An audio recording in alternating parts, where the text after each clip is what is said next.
Cycle repair కోసం వదినమ్మను ఢిల్లీకి పంపి చంద్రబాబు ప్రయత్నాలు చేశారన్నారు సీఎం జగన్. ఢిల్లీ మెకానికల్ ఇక్కడికొచ్చి సైకిల్ పరిస్థితి చూసి ఎన్ని రిపేర్లు చేసినా లాభం లేదన్నారని చెప్పారు. సైకిల్లో ఒక్క బెల్ మాత్రమే పనిచేస్తోందని, అదే అబద్ధాల మేనిఫెస్టో అని విరుచుకుపడ్డారు. వదినమ్మను ఢిల్లీకి పంపించాడు.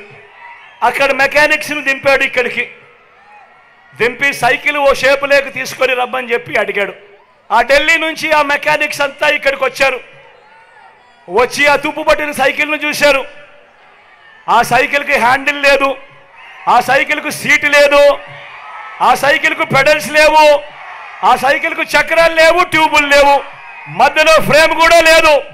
మరి ఇంత తుప్పు పట్టిన సైకిల్ను ఎలా బాగు చేస్తామయ్యా చంద్రబాబు అని అడిగారు. అడిగితే ఈ చంద్రబాబు ఏం చేశాడు? పిచ్చి చూపులు చూశాడు. పిచ్చి చూపు చూసి ఇదొక్కటే మిగిలింది అని బెల్లు ట్రింగ్ ట్రింగ్ ట్రింగ్ ట్రింగ్ అని బెల్లు కొట్టడం మొదలుపెట్టాడు. ఆ బెల్లు పేరే అబద్ధాల మేనిఫెస్టో.